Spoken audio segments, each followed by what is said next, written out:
Welcome to the porch today, Parish Porch, where today we have on Amy and Skipper, who own and operate Country Kitchen in Gonzales. They have a busboy who's worked for them for over 20 years. He's never missed a single day of work.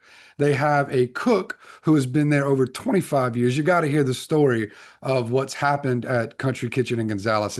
It's super cool, super amazing. They give back to the community in all kind of ways. So we're going to get into that today.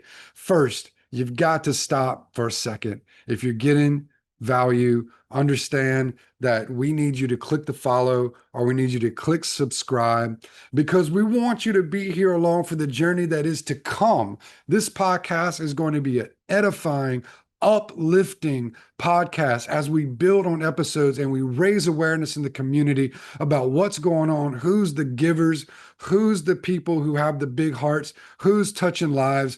This is going to be a podcast that you're going to want to know about what's going on in your community. So please click follow so you can be notified of those future episodes and subscribe because we want you to be here along for the journey. Now, let's jump on the porch and let's speak up. Since I can remember, I think I was probably 5 or 6 years old the first time I ever ate over at Country Kitchen. They, at least when I used to go, had a buffet style. Is that still what you guys have? It still is, has been for 40 years. What I know most people are interested in is the story, because this is a staple business in our community. For how long will y'all be in business this year coming up? Coming up, it'll be 40 years. And I like, 40, well, yeah, shout 40. out to Gene and Jerry Cannon. They're the ones that started the restaurant and ran it for 15 years. I tell people they did the hard part. They established it. They have the menus. They had the recipes. When we bought it, our biggest goal was to not change anything that wasn't broken. And they had done a wonderful job creating a community, a family style restaurant. And we've tried to just, continue that and expand it, but, keep the same thing that they had started. And Jerry, who's passed away now, and Jean have did a wonderful job with their daughters, creating this restaurant.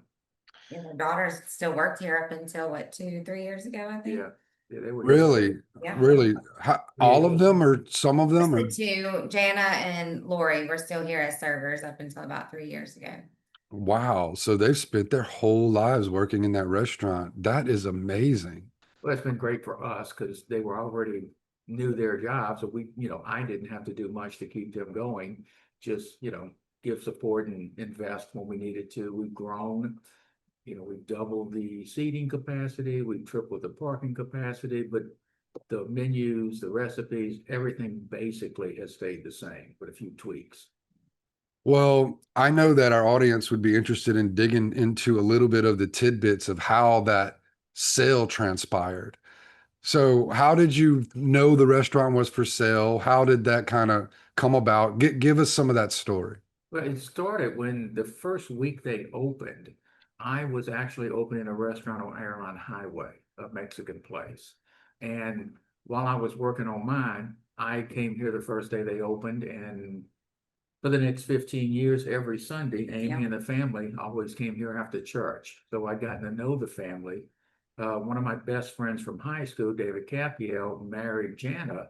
And when their parents were ready, Jana's parents were ready to sell, they were looking in the market and they knew I was in the business. I owned the Frost Top in Baton Rouge and I had 2 or 3 of those. So I was familiar with the restaurant business, and that, along with my accountant Lawson Porter, taught me into, go ahead and making the purchase, which turned out to be one of the best, ideas. I always tell people my best ideas I either stole or bought. This one I bought. Yeah, you took us to lunch one day on a Sunday and said, well, this is the last time you'll be paying for lunch here. Yeah. And I was like, what, they're closing? He's like, nope, we own it. We bought it. It's like, whoa.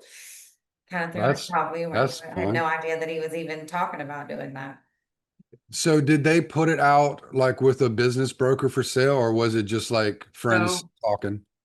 It was just friends talking. They were using the same accountant I was using, and they had gotten to my age now, and they were ready to move on and sell. I was in a position to need the income for one, and Frost Tops, we were opening and closing stores left and right. So This was more of a stable income, and they were gracious enough to finance the great majority of it since I had no cash. And over the next 12 years, I was able to pay them off and purchase a restaurant. So, Right. So they owner financed it to you, correct. basically. Yeah. So I have another podcast called the 90 Up Challenge, and we talk a lot about owner financing for purchasing properties. And so I'm deep into creative financing. I just bought 5 properties on creative on owner financing in Gonzales like 2 weeks ago. So that's something that we do and we teach over there at the 90 Up Challenge. But what what restaurant were you working I had on the at that? Frost Stop, the Frost Stop in Baton Rouge. It's been there 50 something years. I had it for about 18 years. Wow. I opened up 5 more of them. And before that, I did 6 taco places. In fact, I had the first Mexican restaurant in Ascension Parish opened up across from St. Teresa, Mac Tacos, after McInnis. Holy cow. How long ago was that? 1980. One, because I was a baby. Yeah. Yeah. They just, 1980 and 81. Okay. So I was 12, 13 years old. Wow. yeah, it's going back. And then you're talking about the frost top on government down there? Mhm. That was yours? Yeah, we had it for about 18 years, St. Ferdinand and 2 years after I bought this restaurant, I sold that one. So it's been a while. Oh, wow. Then I ate there too while you owned it That's good. because it was when I was a kid. Wow. Interesting. Yeah. I don't even know how long that's been there. Do you? The frost top? 1957, Holy cow. I had the contracts on it from the original opening day, so it's been there a long time. Working on 75 years. Yeah, Wow. And so the taco place, that kind of wasn't able to take off. it took off. It was there for about 12 years. I opened up 5 more as a young person. Every time I'd open a restaurant, if I made money, I thought I could open up 10 and open 10 more, and I was wrong. About 80% of the time. About a third of them made money, a third of them lost money, and a third of them just wasted my time. But so I didn't do like Todd Graves did and get my ducks in a row. In fact, I tried to get him to put Kenny's Fried Chicken in Frost Top the first week he was open because my bread man kept bragging on his chicken. And he told me no, he was still working on his franchise agreements. And I thought, what an arrogant guy. 1 week, he's been open 1 week and he's talking franchises. Yeah, he got his ducks in a row. Yeah, so I definitely. Well, do you at this time, or do you have any other restaurants or just Country Kitchen? Well, since I sold Frost Top 20 years ago, 2003. 2003, I started playing more golf, and the more golf I played, the more money I made. So I quit opening restaurants and just concentrated on this one. That's interesting. And I have a feeling I know why because of from my other entrepreneur experience. But we won't go there. Let's go to this. What can you tell us that we may not know as a community from those early days, maybe when Mr. Cannon, what would he tell us? Jerry was his wife, Jean, actually, I found out when I purchased the restaurant, I kept asking questions and she answered them all. And so Jean was actually, I think, more instrumental in the actual day-to-day operations, the menus, the kitchen and stuff like that. She was very much on top of things. And Jerry was more along for the ride, I think, at that point. He was more into construction, house building and stuff like that. Where they did well in that too, buying and reselling homes and stuff. When he focused so heavily on customer service, that was a big, big thing for him. He used to Yeah. sit in there and talk with customers all day long, keeping that family atmosphere Yeah, that's going. kind of Yeah. his role. Yeah. Well, that makes you feel special when you're a patron and the owner is coming talk to you and smiling. That really works. And we have a lot of That- customers that we know on a very personal level. They come multiple times a week and we know them by name. We know their stories. They check Oh, in yeah. on us. I had one the other, he's out right now because he just had surgery and he called up here to let us know how his surgery went and when he's gonna be back in, just so we Yeah. wouldn't be worried about it. Wow. And so how long have you been helping out, Amy? I mean, on and off, I've worked here since we took over in 2001, more in like the waitress capacity as just kind of a fill-in. And then I had a couple stints of management throughout the years, but I never really stayed for very long. And then I've been here now full-time for 2.5 years in management. Okay, so Miss Jean was the mastermind. Did she give any clues as to why the restaurant was set up in the serving style that it was? Because that's an interesting way to set up a restaurant. I It's think not, they did made to order at first. They were actually open for breakfast for a little while too. I think they were doing breakfast and lunch and they were doing things made to order. And I think going to buffet style was just easier to manage with that type of food. So I'm not sure at what point it switched over solely to buffet. They opened up originally as a furniture store and as Oh, a they had. antique shop. They did some of the antiques and then they made their own furniture. Jerry was very good with woodworking. And I don't think that was after they bought the building, it was not quite paying the bills. And my assumption is that Jean was just a good cook. She started cooking in the kitchen. They started off very small with very limited area and, it just took off from there, and by the time I bought it 15 years later, they had established a good trade, a good business and enough to at least pay off the restaurant. I just remembered for the first time since I don't even, I guess, I was a kid. I remember the antique store in there. So Daphne I had just an remember antique that. shop in the front of the restaurant up until she passed in 2005, I think. And then my mother took over that aspect of the business. So she had her antiques here for a long time. We've kind of taken over that space because we needed Yeah, to go with more tables. So she yeah. still has a few things and most of it just became decor. But yeah, Daphne had a very extensive shop in the front for She many had about a years. third of the restaurant was Yeah. antiques and that we took it over. We've been blessed with more and more business. We've slowly taken over all that area and kept expanding, the seating capacity because the restaurant obviously was where the bigger profits were. And So somebody told me that you guys do something every year special for Christmas for the community. Tell me about that. What's the So the story? Christmas dinner started in 2011. It was really just me and a couple friends that were kind of thinking about something we could do on Christmas Day to open up and feed people that didn't have family to get together with, or a lot of some of the people that are homeless in the area and things like that. It started off pretty small. We fed probably about 100 people that first year, and then it kind of took off and grew every year. But people donate the food, so they'll drop off cooked dishes or dishes the night before that need to just be heated up. And then I would make the turkeys, and then we just open the doors, and anybody that wants to join us can come and eat. This was our 10th year that we did it. We stopped during COVID for a couple years, so we brought it back last year for the first time, or 2 years ago. Timelines are funny, but.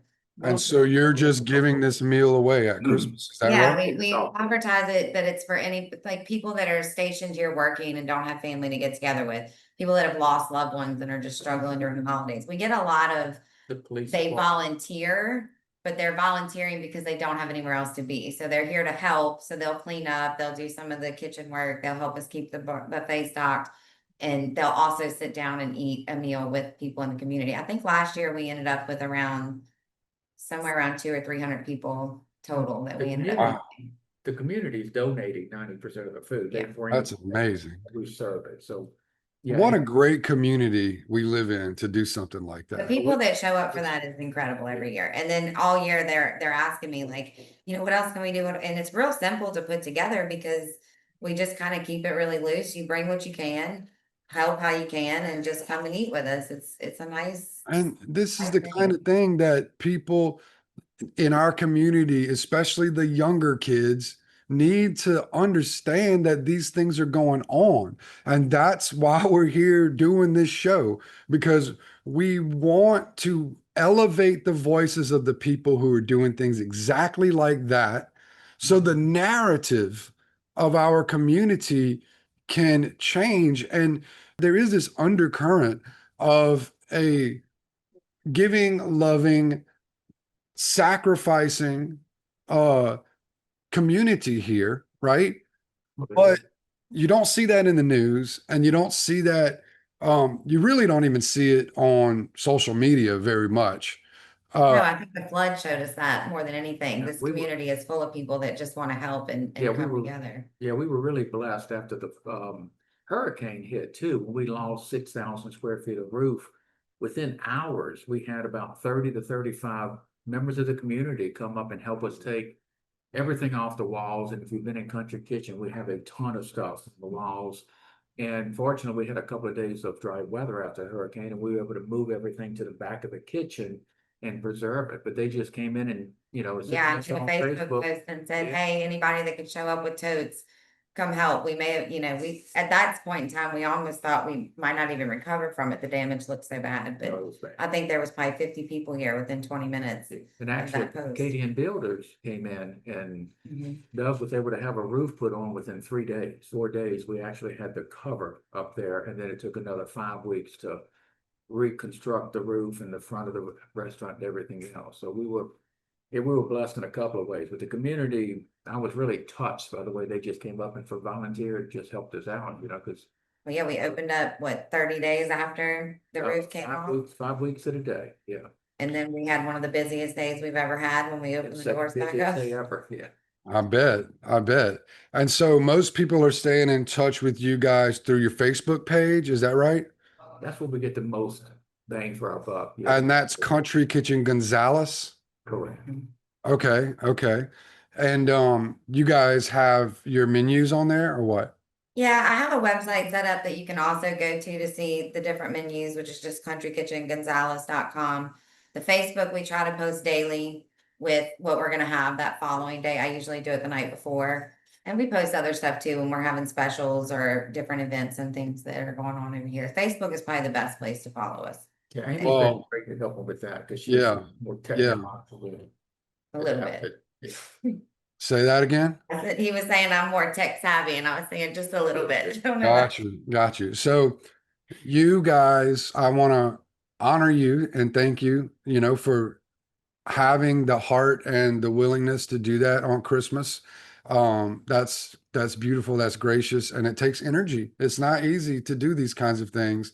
So, you know, let's acknowledge you for that. And then you guys are doing something with the veterans as well. Day free, the Veterans Day and the day after. We try to do it 2 days because a lot of veterans have activities on Veterans Day. So if they can't make it that day, they're welcome to come eat free any of those 2 days and stuff like that. I think we serve what. You've been doing that about, I think, the last 5 years. We've always done that, Oh, actually. okay. Yeah, we've done it for. We started Okay. tracking the numbers then 5 We years don't ago. get discounts, but we do food on free on Veterans Day. Wow. We did what, 140, 150 last year? Yeah, last year was around 150. Yeah, so it's. 150 people ate for free veterans ate for free. Wow. And a few World War II veterans. That was one just Yeah. passed, but yeah, that was always an honor to see the 90+ year olds come in and eat. Oh, my mom Thank you. sets up books with all of her family's history with the war, and they'll sit and talk and go over different stories and listen to them tell their stories. And it's a really cool couple days in here because of the type of crowd that we get and the Right. And aspect of that. they're talking, they're telling their stories at that point. That's Yeah. super cool. And most of these people are local. They've been living here, grown up here, and they went to war and came back for the most part. Yeah, most of them were local that you could tell. Yeah. Yeah. Yeah, most of them. And so you also got involved with the Cajun Navy in the flood, is that right too?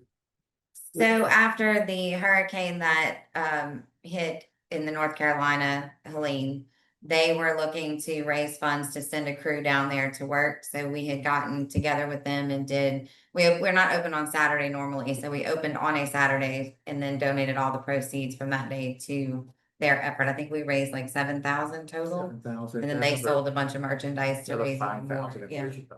Yeah, so 7,000 in sales and 5,000 in the stuff they were selling, but they sent volunteers to help work that day. We paid our kitchen staff to come in and cook. It was a really, really fun event because it was just a lot of people coming just to show them support and again, get together and talk and share stories. And then someone told me you do a lot of stuff with the schools, with the local schools. We always try to do sponsorships for the local programs. And then we just started last year doing the Spirit Nights, which have been pretty successful to raise funds last year. And we're going to do it again this year. We did kind of like for the high schools, a fun little competition with it. So we put 2 high schools against each other, Dutchtown versus Prairieville, EA versus Santa Maw in the same night. So you came and said which school you were there for. And then they each got a proceed from those. Yeah, the people that 100% came. of their whatever they paid, 100% of it went to that school.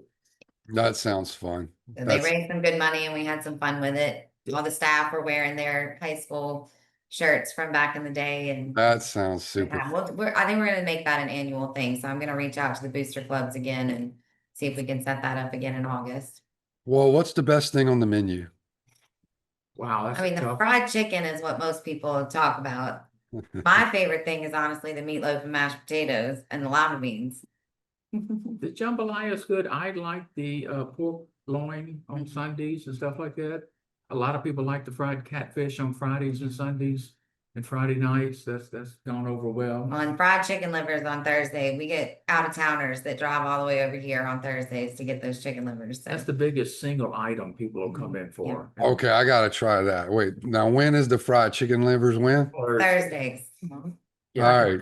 So Thursdays at my house is date night. So how late are y'all open on Thursdays? They were only open during the week from 10:30 to 2. for Okay. lunch. Friday is the only night that we're open. 5 We're to- gonna have to do a Thursday lunch date then and come eat some Yeah. chicken livers. Yep, yep. Yes, indeed. And then on Friday, tell me about the nights you just So opened. Friday night, we reopen from 5 to 8. We have the fried catfish on Friday nights. I change up the menu kind of seasonally on Friday night. So right now we're about to start doing more of a summer menu with some barbecue pork or ribs, something like that's probably going to show up. We're going to do the fried catfish and the chicken and sausage gumbo. We have a lot of kid-friendly stuff on Friday night. So pizza, mac and cheese, things that they typically like, French fries. And we discount the family. Kids up to 4 years of age are free. From 5 to 10, with tax is $5. They're drinking everything included. And then from 10 to graduate high school, they're $10. $10, and that includes their tax, their drinking, everything. So we Those we don't- teenagers- yeah, Those teenagers like us. They come in a lot on their own now. We got a big crowd that come on early dismissal days and on Friday nights, we'll see a few of them in yeah, here. we get 30 or 40 of them on a early dismissal. Really? I'm gonna have to send my teenager over there. Well, for $10, you can't You really. can't really do eat that. Exactly. $10. That's, I mean, nowadays, Yeah. I paid $15 for a salad yesterday. Yeah. I was like, I wanted to cry. I was like, did you ring it up twice? How is this $15? Yeah, our salad bar, if somebody comes in just to get a salad bar is only $11. So. Yeah. and All right, that's well, now I know all where you to come get my salad. salads. Yeah. Yeah, I'm coming. I'm coming get me some salads because $15 for a salad with no meat in it. This was just salad, lettuce, tomatoes. We're very lucky that we're able to keep our price point as low as we are. We operate with a lot of volume. So the more people that come in, the easier it is for us to keep our price point low. So it's affordable. Purposely, I like to keep the price low so the volume will stay up because there's safety in volume. Yep. And we'll do average probably 350, 400, 420 people a day. So Sundays and Fridays being much bigger than that, the rest of the week a little less than that. So the volume has really helped us keep the prices down. And because the restaurant's paid for, our overhead is very low. So I can absorb a little bit more food costs. Yeah. Sounds good. Yeah. So do y'all know anything about the train station that was right there? I keep hearing it's coming. They're supposed to be building one right across from us, but they Yeah. were supposed to start that 2 years ago. So Well, I'm what still about waiting. what about the old train station? Do y'all know anything about Okay. that? I No, heard, both. I heard about it, but I don't remember. Let's see if the historian texted me that because she. So so The ice house was across the street that people may remember from my age. Straight across the street between us and the railroad track, there was an ice house there. We lived in Baton Rouge. Every time we went fishing down this area, that was the ice house we'd stop at. between the street and the railroad track, there was an ice It was like 50 feet, and that's where the ice house was. Was there? So they must have been getting the ice off of a train at that point, you think, or no? They could have been back in the 40s, Okay. 50s. I think it was open that far back. This building was built in 1946. And it was originally a furniture store. The furniture store moved into where the Oh, that's- Plenty is now. Funny. So And then, yeah, Shirley Bourgeois, was that your grandmother? No. Oh, okay. okay, yeah, That's who gave her all that information. information. So, yeah, we get a lot of people coming with the history of the building over the years. And then after the furniture store moved next door, the place became a feed store. There's been a barber shop that was up front for about 15 years. There was a pants factory in 55, 56. That for 2 years, it was the first factory in Gonzales while they were building the factory across Highway 44, where the paper company is now. They located the factory here in the back of it. So that's where the back of my restaurant was built for Yeah, the that. building's been here for almost 100 years. Yeah, it's I been think 1946 and about 80 years. Yeah. 80 years. Okay. But so it has, and it has its challenges. There's 3 roofs up on top of it. So, I like fooling with mechanical stuff. So there's always something Renovating. to fix. Yeah, we're always repairing, fixing, or But he's so good at that. That's his niche. He loves to mess with things and fix things. He's always looking for a project. trying to stay away from electricity. But other than that, we do okay. So what do you know about the new train station? All I've heard is that they were supposed to start construction on it last year. They still have not. But they're supposed to be putting it directly across from us and then creating like a green space around it and then a whole parking area. And they're talking about having it kind of lined up with some shops and things in that area. It's supposed to run from only 2 routes to start 8 in the morning and I think around 6 p.m. The only real use for it, I think, will be going to the airport. I travel a lot, so it would be convenient to get on a train here, let my wife drop me off, and then go straight to the airport. Other than that, personally, I don't see it as a big sale. People are so used to their own cars down here, and Cars are so, expensive. yeah, they are. But people are lazy, and they don't want to wait for a train. They'd rather just drive down there and park. Yeah, it is a growing challenge though for younger people and for people who have come up without, any advantages in society. To even get a vehicle is becoming, I mean, it's like my first vehicle, I guess, was probably like $1,200, right? That I could make like on 2 summers cutting grass and save all my money and buy it. You know, it is yeah, what you're gonna get for That's what I think $1,200? A bicycle? have the benefit, because they're talking about 7 stops total between the airport and Baton Rouge. So you would be able to get to the airport, the health district in New Orleans, the health district in Baton Rouge, and then they would have a couple stops like this one in between where they'll be, shopping, the DMV, restaurants, different Yeah. things. Yeah. I'm not holding my breath. Yeah, right. I mean, who knows? But it's interesting. It's an interesting thing. A lot of people want to talk about it and hear about it and see what, anything that anybody knows. So, how long, Mr. McInnis, have you been, you grew up in Baton Rouge? I grew up in Baton Rouge, Lee High School. The only time I've lived out of Baton Rouge, besides here for the last 50 years, is when I was at Louisiana Tech, where I met my wife, but Ginger McInnis, and she helped with the restaurant and the shop a lot too. Now she taught for 30 years as a teacher right down the street. And for the last 15 years almost, she's been helping at the restaurant. We finally have started getting her to stay away a little bit more because she loves to come up here and help cart dishes back and forth and check people out at the register, and she's a busybody. Keep up with her shop, and she makes angels out of old jewelry, and so she displays them and sells them here at the restaurant too. Well, what's kind of your future plan with with the restaurant, with the building, with the family? What are you going to do? We'll put you on the spot.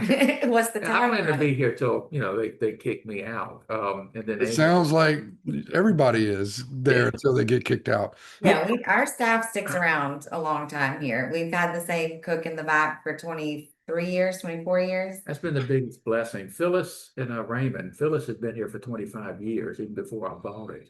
That's I always amazing. still give credit to the kitchen because honestly, the food is what brings people back. The waitress staff, the niceness and everything that helps keep them in. But people come for the food. And Phyllis has been in charge of the kitchen for 25 years. Her son is now managing Raymond, and Raymond and her work well together because it's difficult to find people that actually understand how a kitchen works and how a business works. She has no plans to retire either. So we don't plan to keep, and I don't plan to retire. I mean, it's amazing that you've had people work 25 years. And I mean, that's like unheard of in today's world. Yeah, our busboy Terrence has been with us for 21 years now. We actually celebrated his 20th year and did a big cover on the Ascension magazine Yeah, we for him. He's never missed a day of work in 20 He's years. never missed one day of work, and we had him on the magazine. And when people would come in, he would tell them, I'll sign it for you. Yeah. So he autographed probably, I don't know, 120 copies of the, You can see it when you come in now. We Yeah. have it framed and put up on the wall in the area where people line and up. the sheriff gave him a plaque Yeah. for not missing a day of work. That is incredible. Yeah, Terrence is. Wow. Profession, yeah. Okay. Well, what else might we not know? That's a good one. I mean, that's with a lot of our staff. Our wait staff has been here, like I told you, the two Cannon daughters stuck around with us for up until 2 years ago. So I think they were here a total of 30 years. We had another waitress that just recently left that's been here for 16 years. So once they get here, they don't like to leave. We've had Well- the Moran sisters have all worked for Yeah, us. the whole family. And they've all, for the last 16, 17 years since Kim started, and Casey before that, they all have worked here. Beautiful girls with great work ethics. And who was that? Say it again. I didn't catch it. The Morans, it was Kim Moran, Katie Moran, Christy Moran, Kelly Moran. Yeah.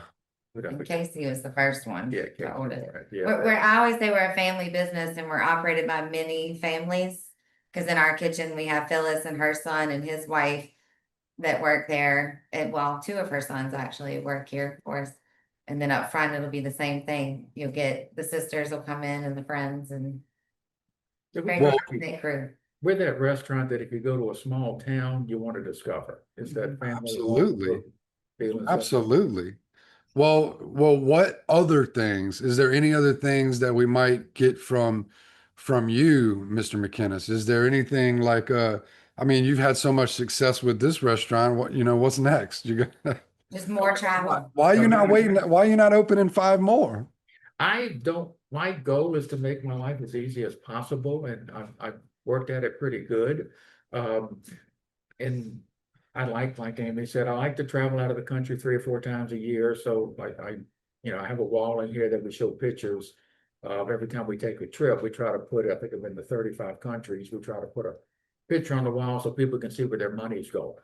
And the more I do that, the more I try to, take it easy, is my goal. Amy is much more innovative coming in, and we work good together because she wants to constantly change things and I want to constantly keep them the same. So Meet in the middle. we try to meet in the middle. Amy, what's your background? Career? So I have been in and out of working in the restaurant industry my whole life. I was at the Frost Tops when we had those growing up. I've done a lot of different jobs. I originally wanted to go to school to be a teacher, but then decided that really wasn't for me. And then after having children, I stayed home for 10 years with them. And then when I did decide to go back to work, I started my own housekeeping business. So I did that for 10 years, kind of working here just as needed. And then about 2.5 years ago is when I made the decision to leave that business and come over here full time, just to kind of help with the growth. It got to the point where it needed more of a hands-on approach with the overhead, payroll, and all of the different aspects that go into running a business that's growing this big. So that's kind of. And what is it that you would like to see changed the most? Just keep growing. Keep growing, keep being able to offer more stuff to the community. The more we go, the more ability we have to do that. I want to be able to, maybe open a little bit more. He's not very much on board with that, but I have plans to maybe open a couple more nights and maybe on Saturdays. But that's a long time in the future. I would just like to give our staff more opportunity to work, because one of the issues we do have is that we're only open for lunch. So a lot of our workers work very part-time hours and they want to work more, but we're not open enough to give them those extra hours. That's one of the reasons we started doing the Friday night. Yeah, Amy started the Friday night, so I wasn't gonna do it. That's my baby. Yeah, so she has a free hand at that, and it's paid off real well. It's done well. We're creating, we're probably 2/3 of what a normal shift would be. He likes to work less. I like to work more. So that's the. Well, I mean, look, it looks like you guys you've got great energy, and I can see you laughing and cutting eyes at each other. So that's funny for the people who aren't watching on YouTube and who are just listening. They're cutting up more than what you can tell by the voices. I mean, we're all three smiling, and there's some energy, going on that may not come through the audio. We're kind of tongue in cheek here a little bit. So I'm excited to have y'all on. It was so good today to learn. I think my biggest takeaway is these family generational, this orientation towards building these groups of families where, sisters are working together and mothers and sons and families. Uh, that's got to be special. I mean, like that's got to I be mean, it's a positive and it can be difficult sometimes to navigate that, but I think we do a pretty good job of balancing that out here because there's drama involved when you have people that know each other so well and you're constantly navigating the personality conflicts. But overall, I think it's really nice to work with people that you truly care about and get along with for the most part. well, I was gonna say, when I'm saying special, I'm talking about like an energy, right? An atmosphere. Because okay, like compare that to a corporate restaurant where it's all just everybody got hired through an HR department, right? Like that is going to be a whole different feeling in the building. So It I, comes down to respect. We respect like I said, we give credit to our employees and we respect them. And they learn after a while that that respect has to come in, both ways, both directions. Well, and they get a lot of say in things too, which helps. Like we take their ideas that they have after being in that job for so long and they know what works and doesn't work. And we take that into account when we're creating different layouts for the restaurant or trying to change up a few little minor things here and there, which is nice to get that input from them. well, if people want to reach out to you guys, what's the best way to get in touch with you? Facebook probably is the best way. They can email countrykitchengonzalez@gmail.com. But I'm pretty good at The checking the webpage, Facebook for as those well. that don't do Facebook, the webpage would be probably the easiest, or call us, yeah. Yeah. Yeah. You want to say your phone number? We have real people that answer the phones Sure. here. It's 225-644-4661. Perfect. And do you have any other plans for the community service to either grow or expand or make more regular what you're already doing or any new things? We're. I mean, we're always looking Yeah. at different options for helping people with fundraising. You did an episode with the Ascension Community Theater. That was one of the first ones that I listened to. And I reached out to the director there to see if we can maybe collaborate with them to start doing some fundraising stuff. So we're going to hopefully have something like that in the works over the summer. And then also, like I said, with the high schools, we're going to be doing some of that at the start of the year. And then our Christmas dinner obviously will be coming up again. I usually start planning that around November. So right when we get through Thanksgiving is when I start trying to send out stuff. I do a Google sheet for people to sign up so they can kind of tell me what they're going to show up with. That way we can kind of see ahead of time, like, do we have enough people bringing sides? Do I need to make some more? Does the restaurant need to donate something? So We do a lot of free meals for any benefit. We're an easy touch. Somebody comes in and they're raising money for the cancer program. 10 meals, we pretty much give out. Yeah, gift where we cards. can to help in that respect. That's one thing I've learned, you can't outgive God, and seems like the more we've given over the years, the more we've gotten back. So we're looking for the opportunity to help in any way we can that, people want to do. It's Wow. been blessed, so might as well give some of it back. Yeah. So if you're interested in reaching out, those are the ways. She gave the phone number, the email address, and the Facebook page again is Country Kitchen Gonzalez. yeah. And that's a C, the country is with a C. Thank Country you, because a lot of people want to spell that with a K. for some reason, which is the I wrong way think to it's spell it. because there's the country corner, Right, right, which we right. get confused with, and they do spell it with a K. So But I guess country with a I'm always C, wrong. kitchen with a K. Yeah. Gonzalez.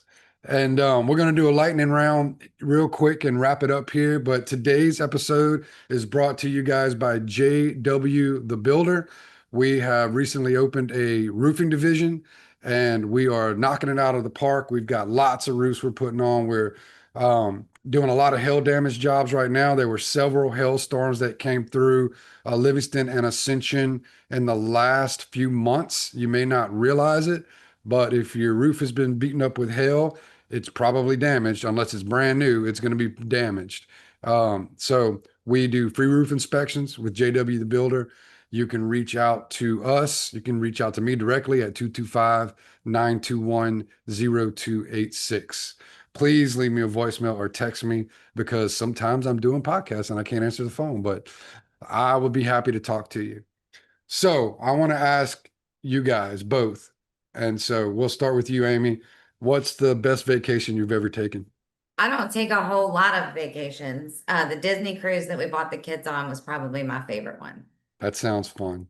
I've had a lot of people tell me that that's a blast. They enjoyed that the most, so that was probably my favorite. All right. Well, what about you, Mr. Skipper?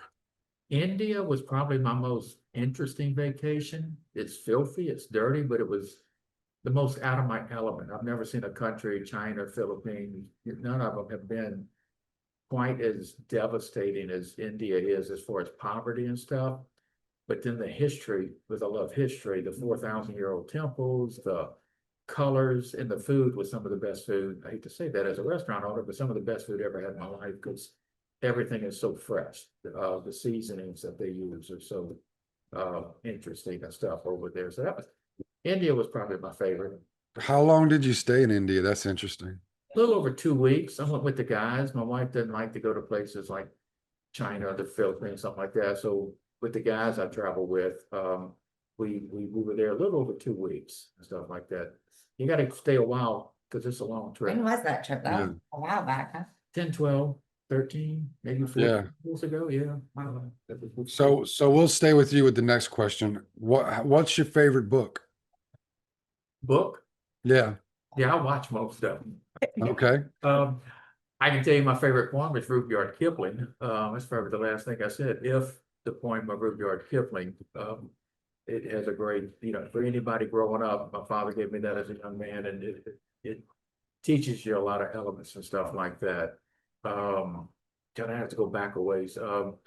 My favorite book was definitely Huey P. Long, the autobiography. Was one of the most fascinating individuals I've ever read about. He was one of these Trump-like persons that only slept 5 hours a night.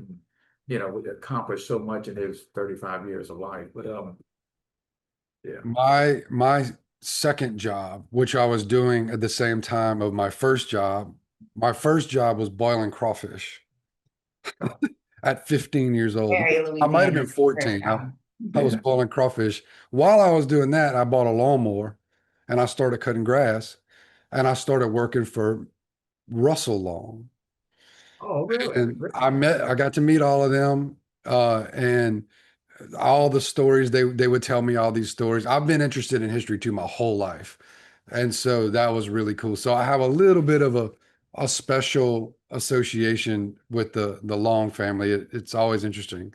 And I got to go on some of their private places and property. Super interesting, super interesting. But yeah. So what about you, Amy? My favorite, I don't read a ton, especially now. I do a lot of audiobooks and listen to a lot of podcasts, but I don't really take the time to read. But one of my favorite books I've ever read that was very life-changing for me was The Four Agreements by Notch Khan. Yes, indeed. I give it out to people all the time. I keep a few copies in my car because I just found it to be so helpful in learning how to navigate, especially when you're working in a business where you have to deal with people on a level of working together and collaborating, because it teaches you basically to not take things personally and do your best work, and how to navigate when people don't like a decision that you make, or somebody is upset, over something that you can't control, and you gotta keep centered in those types of environments. I just listened to it on audio. I just listened to it. It's awesome. Yeah, I try to listen to it once a year. I've read it multiple times, and I've made my kids read it, and I've given it to a few of my staff here that I've seen struggling with certain things. And I'm like, here. Well, listen, we're gonna wrap it up. Is there anything else that you Yeah, want? we're getting busy if you can't Is tell. there anything else that you want us to know before we close it out?